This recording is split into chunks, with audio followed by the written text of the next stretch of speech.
우리가 오늘 살펴볼 이 본문은 나병 환자 나아만이 완치되는 사건을 우리에게 말씀해주고 있습니다. 구약의 엘리야나 엘리사 선지자는 참으로 특별한 선지자로서 이들은 거의 예수님의 기적과 동일한 기적을 행했던 자들입니다. 그러므로 엘리야와 엘리사는 신약의 예수님을 예표하는 선지자들이었습니다. 특별히 예수님의 십자가 사건을 통한 죄로부터의 구원, 이로 인한 인간의 온전한 회복을 예표하고 있습니다.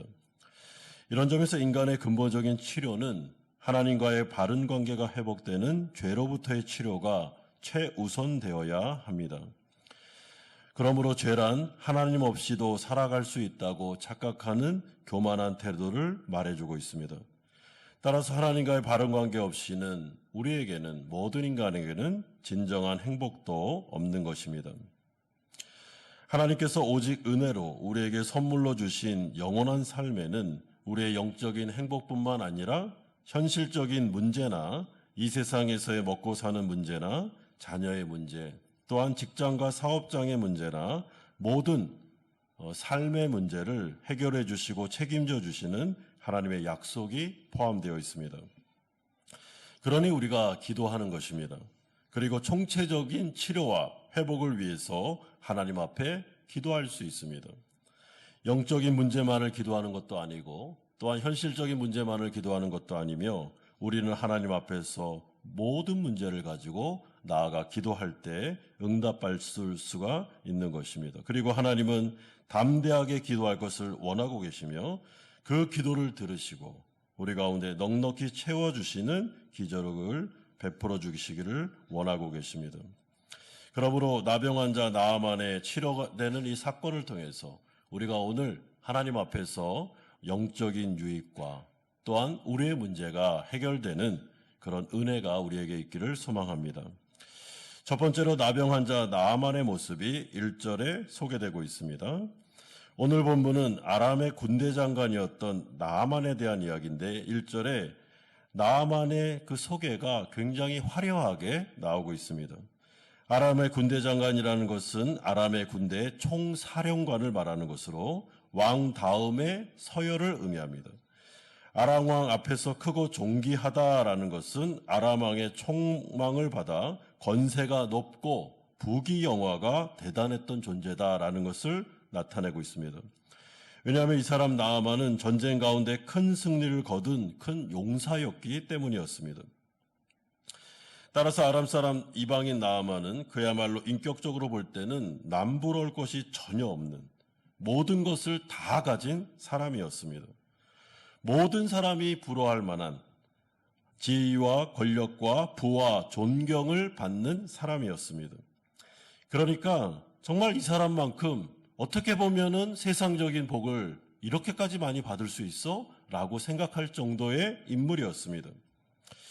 하지만 나아만에게는 한 가지의 결정적인 문제가 있었습니다. 그것은 이 사람이 바로 나병, 한센병에 걸렸다는 사실이었습니다.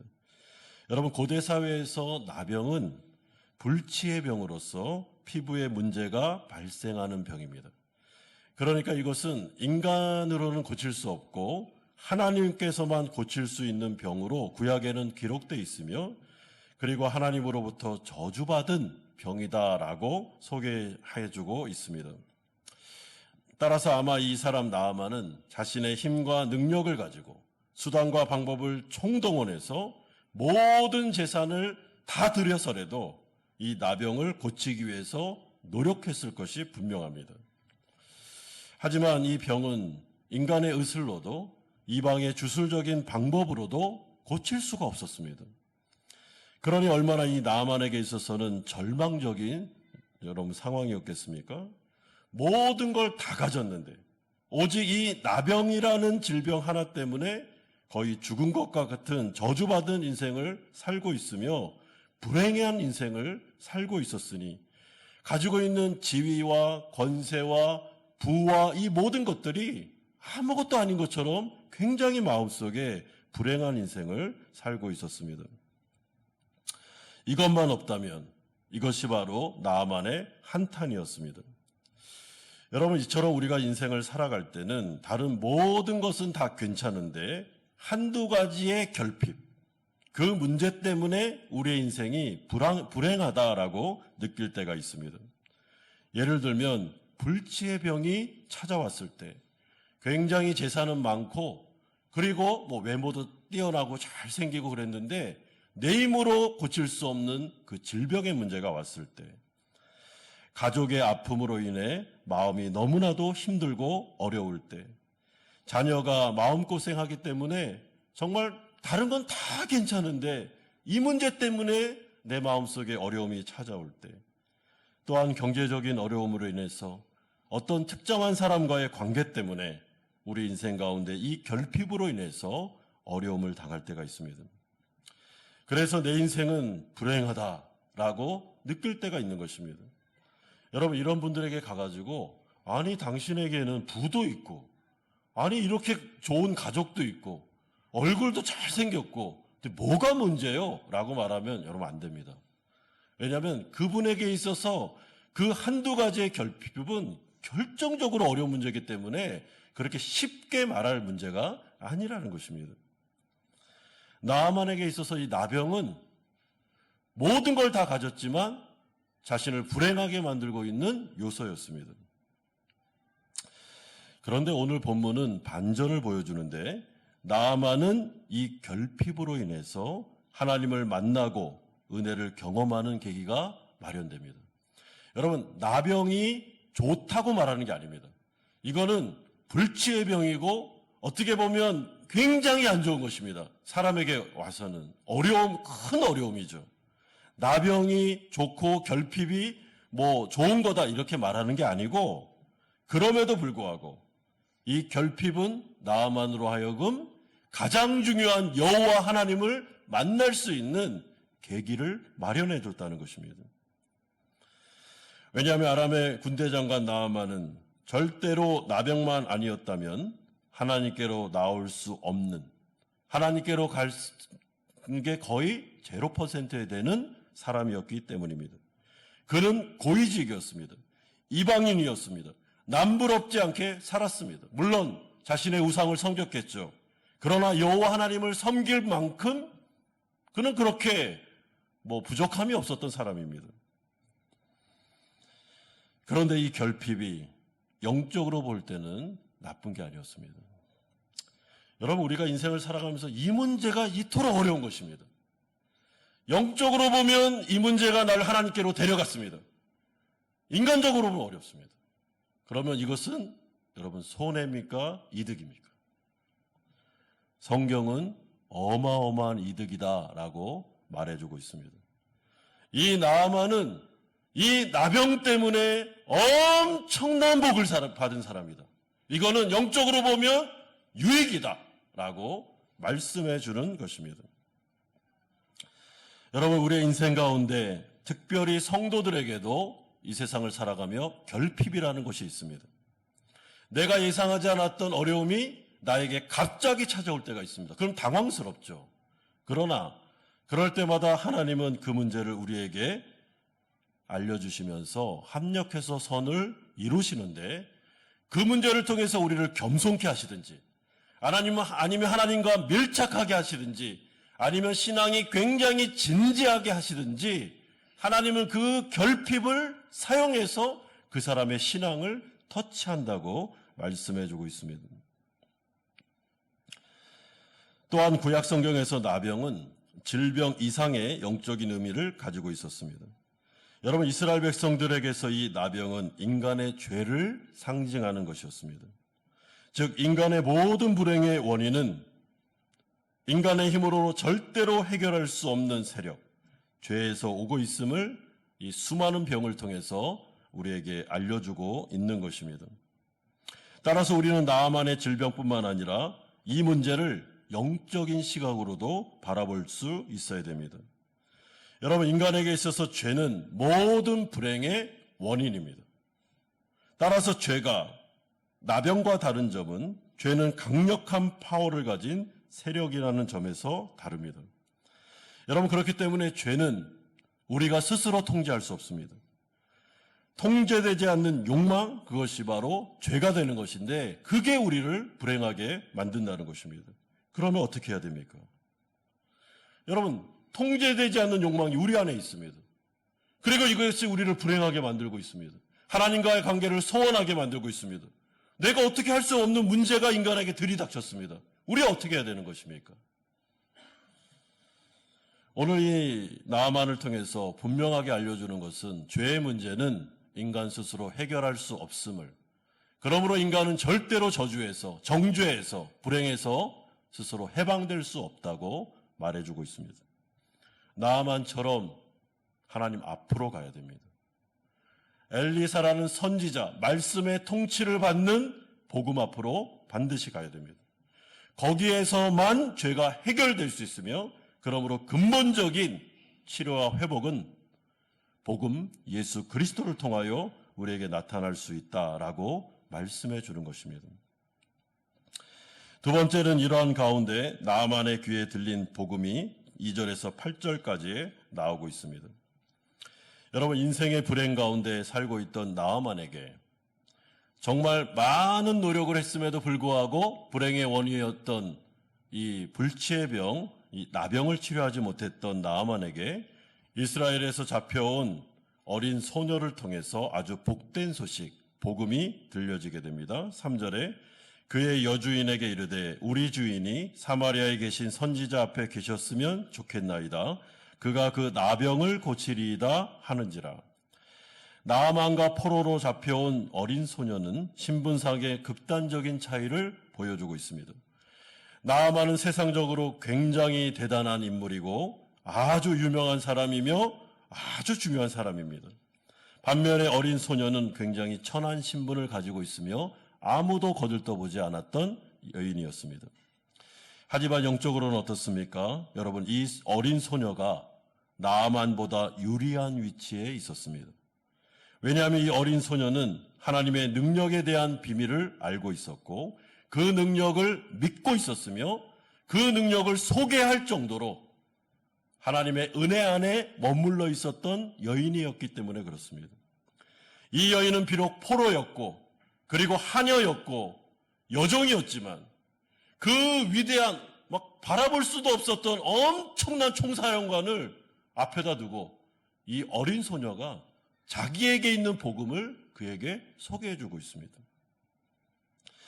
이런 점에서 하나님은 또한 하나님의 능력과 복음의 치료의 역사는 하나님의 영적인 은혜는 결코 이 세상의 지위나 신분이나 부유함에 따라 차별적으로 주어지는 것이 아닙니다. 차별이 없습니다. 하나님의 은혜는 이 세상의 구분법이 통하지 않습니다. 하나님의 은혜는 하나님의 은혜를 사모하는 자들에게 무차별적으로 다가가는 은혜입니다. 이 사람이 총사령관이기 때문에 하나님의 은혜가 더 가고 이 사람은 비천하기 때문에 하나님의 은혜가 막히고 그런 거 없습니다. 누구나 어느 누구나 하나님 앞에 나와 겸손하게 은혜를 구하고 하나님 앞에 나를 치료해달라고 겸손하게 나아가기만 하면 여러분 공평하게 무차별적으로 주시는 것이 바로 하나님의 은혜입니다. 그러니 얼마나 좋습니까? 여러분, 이 세상에서는 사람들을 구분짓고 모든 면에서 다 차별합니다. 어디를 가도 다 차별입니다. 그러나 하나님의 나라에서는 차별이 없습니다. 마찬가지로 교회도 똑같습니다. 여러분, 교회는 직분은 어떤 구분을 주는 게 아닙니다. 역할이죠. 그 일을 통해서 하나님과 교회를 섬기는 것입니다. 하나님 앞에 나왔을 때는 차별이 없습니다. 우리 모두 다 어린아이입니다. 하나님 앞에서 어린아이와 같이 하나님의 앞에서 은혜를 구하고 저 나병 환자입니다. 저 정말 은혜가 필요한 사람입니다라고 겸손하게 나아가기만 하면 다 은혜 받을 수 있는 것이 하나님의 나라의 특징입니다. 여러분, 이때 3절에서 말씀하는 이 선지자는 누구입니까? 엘리사를 의미합니다. 그리고 오늘 본문 8절은 이 엘리사를 향해서 하나님의 사람이라고 소개해주고 있습니다. 굉장히 특이하죠. 그러므로 지금 이 여종은 나아만을 향해서 당신의 병을 고칠 수 있는 유일한 분은 하나님의 사람에게로 가야 되는데, 더 정확하게 말하면 하나님에게로 가야 됩니다. 이스라엘에 있는 여호와에게로 가야 됩니다. 아람에 있는 우상은 못 고칩니다. 그리고 인간들은 절대로 당신의 병 못 고칩니다. 여호와 하나님에게로 가야 됩니다라고 복음을 들려주고 있습니다. 그러니 하나님의 선지자 앞으로, 그의 통치 앞으로 나아가라고 권면하고 있습니다. 여러분, 이처럼 우리가 인생을 살아갈 때 때로는 나의 힘으로는 절대로 치료하거나 고칠 수 없는 질병들 또는 해결할 수 없는 문제들을 만날 때가 있습니다. 인간의 힘으로 아무리 유명한 의사라 할지라도, 아무리 돈이 많아도, 전문적인 기술을 가지고 있어도 안 되는, 내 힘으로 감당할 수 없는 문제가, 결핍이 우리에게 올 때가 있습니다. 그러면 그럴 때 어떻게 해야 됩니까? 여러분, 이 어린 소녀가 말하는 것처럼 하나님 앞으로 나아가야 된다라고 말씀해주고 있습니다. 그 문제를 주님의 손에 맡기라고 말씀해주고 있습니다. 이에 대해서 나아만이 즉각적으로 반응을 보입니다. 여러분, 저는 이게 은혜라고 생각합니다. 오늘 본문에 보면 그 복음을 듣고 이 나아만이 어떤 과정을 통해서 아람 왕에게 나아갔다라는 설명이 없습니다. 굉장히 듣자마자 나아간 것처럼 소개하고 있습니다. 그러나 듣자마자 나아간 건 아니겠죠. 준비하고 왕에게 가는 채비를 하고 뭐 이렇게 했겠지만은, 이 저자가 이 역사를 쓰면서 그 모든 과정을 생략하고 있는 것은 나아만이 이 부분에 있어서 절박했다는 것, 그리고 그 어린 소녀, 포로였지만은 그 어린 소녀가 한 말도 하나의 정말 소망을 가지고 붙들 정도로 이 나병을 정말 고치고 싶었던 그런 간절한 마음이 그에게 있었다는 것을 우리에게 알려주고 있습니다. 여러분, 그러므로 그가 즉시 자신의 주인 아람 왕에게로 나아가고, 아람 왕은 친히 이스라엘 왕에게 친필을 써서 그로 하여금 자신의 종 나아만을 맞아서 치료해 줄 것을 요청하고 있습니다. 그런데 그 요청을 듣은 이스라엘 왕의 반응이 7절에 나옵니다. 이스라엘 왕이 그 글을 읽고 자기 옷을 찢으며 이르되, 내가 사람을 죽이고 살리는 하나님이냐? 그가 어찌하여 사람을 내게로 보내 그의 나병을 고치라 하느냐? 너희는 깊이 생각하고 저 왕이 틈을 타서 나와 더불어 시비하려 함인 줄 알라 하니라. 여러분, 이 사람은 지금 아람 왕이 자기에게 시비를 걸고 있다고 생각하고 있습니다. 이스라엘을 칠 명목을 잡기 위해서 나병 환자를 하나 딱 보내더니 고쳐. 안 고치면은 큰일 난다, 전쟁이 일어난다, 이런 식으로 지금 이 전쟁의 빌미를 잡고 있다라고 생각하고 있습니다. 왜냐하면 이 사람은 이스라엘에 하나님의 사람 엘리야가 있다는 것은 알고 있었지만은 그를 통해서 아무런 혜택도, 영적인 유익도 얻지 못하고 있었던 무지한 사람이었기 때문에 그렇습니다. 여러분, 이러한 이스라엘 왕의 모습을 통하여 우리는 이 이스라엘 왕이 바로 육신은 멀쩡한데 영적으로는 이 사람이 바로 나병 환자구나, 한센병 환자구나. 영적으로는, 육신은 다 앞을 보고 있는데 영적으로는 맹인이구나. 하나님의 은혜가 코앞에 있는데도 그것을 못 누리는 사람이구나. 굉장히 무지하고 완악하고 그리고 교만하구나라는 것을 우리는 알 수 있습니다. 왜냐하면 충분히 은혜 받을 위치에 이 사람은 있었습니다. 여러분, 이스라엘의 왕입니다, 왕. 그 안에 엘리사가 있었습니다. 하나님의 통치가 여전히 나타나고 있었습니다. 물론 그들은 우상 숭배하고 있었고 하나님으로 떨어져 있었습니다. 그러나 마음만 먹는다면 회개하고 다시 엘리사의 말을 듣고 하나님 앞에 나아가서 옷을 찢고 은혜를 받을 수 있는 위치에 있었다는 것입니다. 그럼에도 불구하고 이 사람은 전혀 이 문제를 그냥 영적으로는 완전히 어떤 무지 가운데 있는 사람처럼 엘리사가 있는지 없는지, 자신의 나라가 어떤 나라인지도 모르면서 아람 왕이 그 군대 장관 보내니까 이거 말이야 우리 죽이려고 하는 거야 하면서 벌벌벌 떨고 있는 것입니다. 여러분, 이것이 얼마나 불행합니까?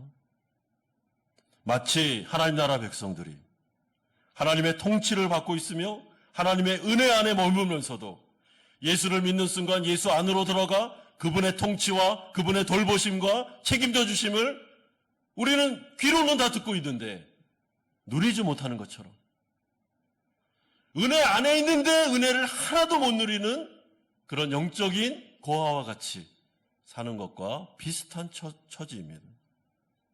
안타깝죠. 여러분, 우리는 그렇게 하면 안 됩니다. 지금 은혜를 받을 수 있는 은혜의 시대에 우리가 살고 있지 않습니까? 여러분, 성령의 시대는 예수 이름을 부르기만 하면 은혜가 오는 시대라고 사도행전은 우리에게 말씀해주고 있습니다. 그러자 엘리사가 어떻게 반응하고 있습니까? 이스라엘 왕을 책망합니다. 이스라엘 왕에게 사람을 보내 두려워하지 말라고, 고민하지 말라고, 그 아람 사람 나아만을 나에게 보내라고 말해주고 있습니다. 여러분, 이게 위로겠습니까? 책망이겠습니까? 책망입니다. 이건 위로가 아닙니다. 걱정하지 마세요, 내가 알아서 할게요, 이런 뜻이 아닙니다.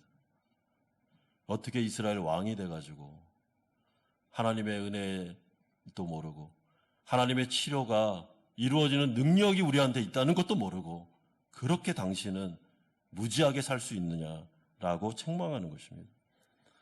그러면서 8절 하반절에 이렇게 말씀합니다. 그 사람을 내게로 오게 하소서, 그가 이스라엘 중에 선지자가 있는 줄을 알리이다 하니라. 이스라엘 중에 선지자가 있다라는 이 말은 하나님이 여전히 말씀으로 이스라엘을 통치하고 계신다라는 뜻입니다. 여러분, 이스라엘은 아람에 비하여 이 시대에 아주 비천한 나라였습니다. 군사적으로나 경제적으로 그랬습니다. 하지만 여전히 하나님께서는 이스라엘 안에 살아계셔서 그 가운데 치료와 역사와 은혜를 베풀어주고 계셨습니다. 집단적인 배도가 일어났던 시대가 바로 이 시대입니다. 집단적으로 우상숭배를 하고 있었습니다. 영적으로 보면 굉장히 어두웠습니다. 그러니 군사적으로도 경제적으로도 어려움 가운데 있었습니다. 그러나 그럼에도 불구하고 엘리사의 입을 통해서 지금 하고 있는 말씀은 이스라엘 중에 여전히 선지자가 있다는 것을 알 거다. 여전히 그럼에도 불구하고 하나님은 우리에게서 떠나지 아니하셨으며 우리를 지금 통치하고 있다고 말씀하고 있습니다. 이것이 바로 하나님의 은혜죠.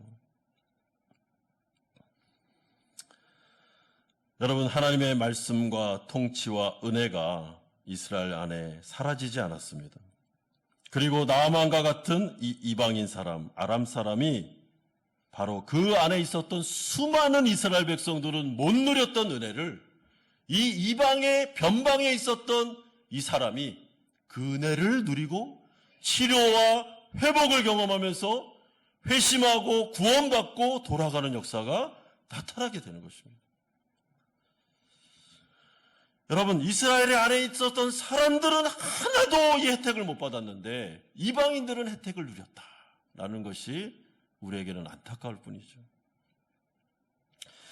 그러므로 이스라엘 중에 선지자가 있다, 이스라엘 중에 아직까지도 말씀의 통치가 있다라는 것은 굉장히 우리에게 상기적인 의미를 보여주고 있습니다. 하나님의 말씀이 선포되는 그곳은 하나님의 통치와 하나님의 임재가 있는 곳입니다. 여러분, 비록 어눌한 말로 설교되고 비록 이 가운데 부족함이 있다 할지라도 성경에 기록된 하나님의 말씀이 해석되어 우리에게 선포되고 있다면 바로 이 자리는 하나님의 임재가 있고 하나님의 다스림심이 있는, 하나님께서 우리를 찾아오시고 자신의 은혜를 주시기를 원하는 자리가 바로 이 자리라는 것입니다. 그리고 하나님의 말씀이 신실하게 선포될 때 그 말씀은 성령의 검이기 때문에 하나님의 말씀은 때가 되면 반드시 불이 붙습니다. 하나님의 치료의 불꽃, 마치 화산 활동이 활발하게 이루어지기는 화라살처럼 겉으로 볼 때는 아무런 느낌이 없지만 그 안에서는 지금 부글부글 뭔가가 지금 끓어오르는 것처럼 하나님의 말씀은 살아있고 하나님의 말씀은 성령의 검이기 때문에 그 말씀이 선포되고 있으며 그 말씀을 겸손하게 듣고 있는 무리 가운데는 여러분 지금 성령의 불꽃이 막 튀고 있다는 것이죠. 하나님께서 때가 되어 한번 불을 지피기만 하면 화산이 폭발해 버리는 것입니다. 여러분, 그곳이 바로 이스라엘이었습니다. 오기만 하면 은혜 받을 수 있고, 겸손하기만 하면 치료받을 수 있고, 하나님 앞에서 구원받을 수 있는 너무나도 연약하지만 희한한 공동체, 이게 바로 이스라엘이었다는 것입니다. 여러분, 교회는 보잘것이 없습니다. 사실은 초대교회를 가보면 건물도 없었습니다. 모두 다 가족으로 모여 있었던 공동체였습니다. 그리고 예수님의 초대 12제자들을 비롯한 그 시대의 사람들 가운데 노비들도 많았고 종들도 많았고 영향력 있는 사람들도 있었지만, 그럼에도 불구하고 그 로마 시대 가운데 정말 하천민들이 모여있던 것이 초대교회였습니다. 그런데 거기에 뭐가 있었습니까? 질그릇과 같은, 겉으로 보기에는 정말 흠모할 것이 아무것도 없었지만 그 안에 하나님의 말씀이 있었고, 통치가 있었고, 성령의 임재가 있었으며 기도의 능력이 있었습니다. 그리고 하나님께서는 그 공동체 가운데 때가 되어 성령을 부으심으로 거기에서 성령의 불길이 일어나게 하심으로 만방의 복음이 선포되면서 로마를 정복하는 역사가 나타나기 시작했습니다. 그러므로 사랑하는 성도 여러분, 오늘 엘리사가 이스라엘 중에 선지자가 있다는 것을 꼭 얘기해줘라 라고 하는 이 말씀은 우리에게 너무나도 의미 있는 영적인 의미를 주고 있다고 생각합니다.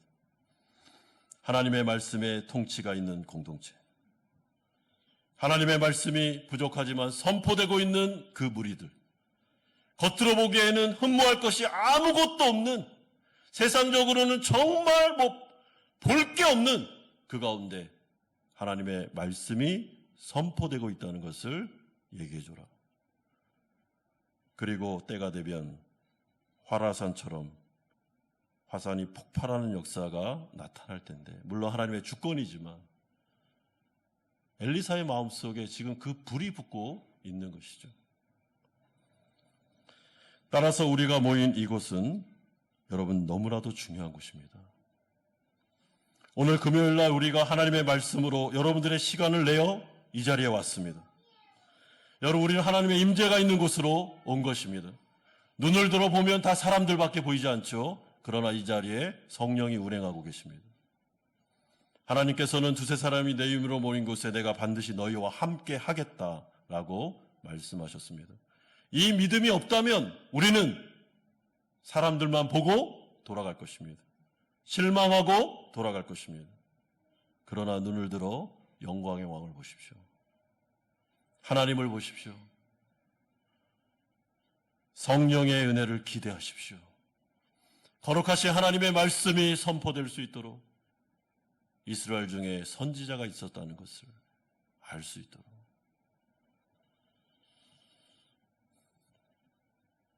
따라서 오늘 3절 말씀, 우리 주인이 사마리아에 계신 선지자 앞에 계셨으면 좋겠나이다. 그가 나병을 고치리이다. 사랑하는 성도 여러분, 하나님의 보좌 앞으로 나왔습니다. 정말 눈을 들어서 여러분 마음속에 이 안에 있는 이 건물들도 보지 마시고 사람들도 보지 마시고 하나님을 보셔야 됩니다.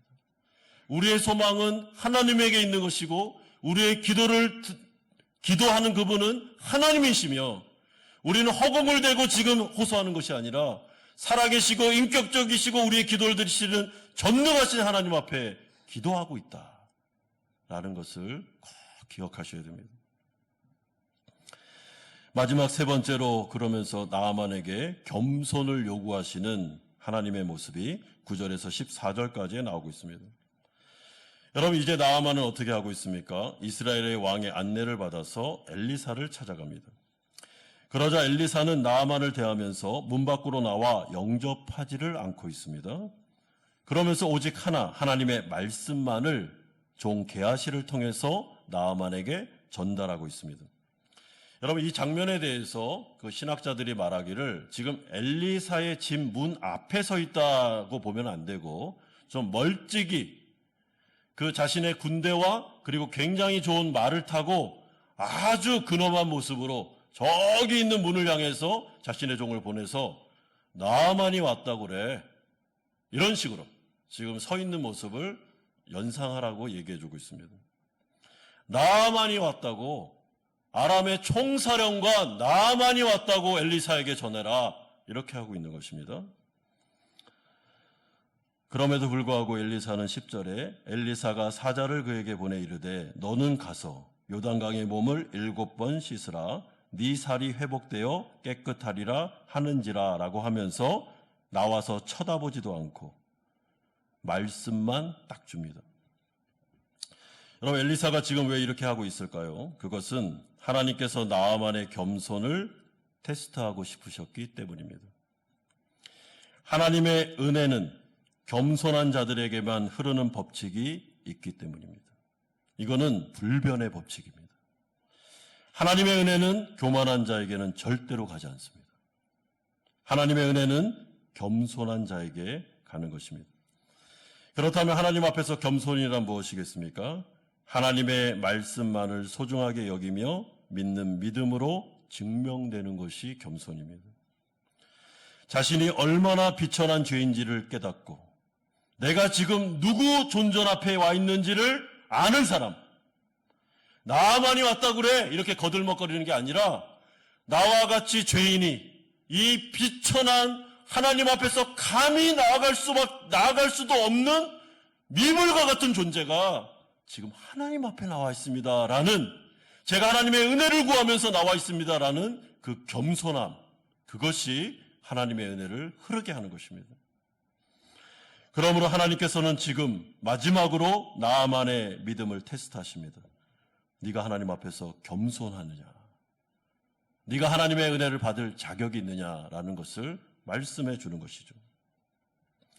하지만 나아만은 어떻게 합니까?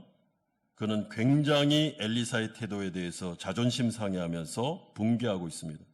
그리고 씩씩거리면서 엘리사를 떠나라고 하고 있습니다. 11절에 나아만이 노하여 물러가며 이르되 내 생각에는 그가 내게로 와서 그의 하나님 여호와의 이름을 부르고 그의 손을 그 부위 위에 흔들어 나병을 고칠까 하였도다.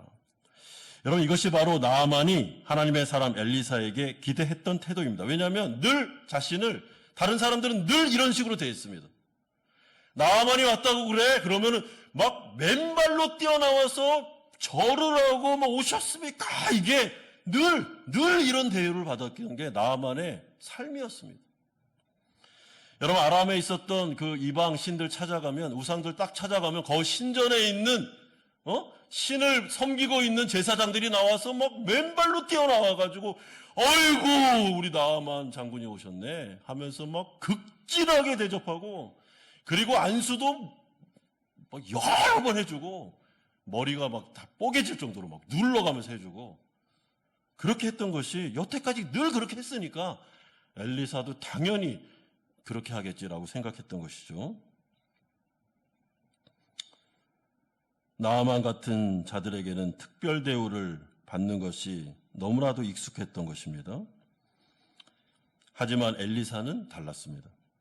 왜냐하면 하나님의 은혜는 결코 값싼 은혜가 아니기 때문입니다. 애걸하듯이 좀 은혜를 받아주세요. 나아만 장군님, 하나님의 은혜를 좀 받아주세요. 당신 같은 사람은 하나님의 은혜를 받아주셔야 돼요. 절대로 구걸하지 않습니다. 정말 은혜를 아는 사람, 자신의 비천함을 아는 사람, 나는 나병 환자다. 나는 총사령관이 아니야. 나는 불치의 병을 갖고 있고 나는 불행한 사람이에요. 나는 하나님의 은혜가 필요해서 지금 온 피조물이라고 라는 것을 아는 사람에게만 은혜가 가기 때문에 엘리사가 일부러 이렇게 하는 것입니다.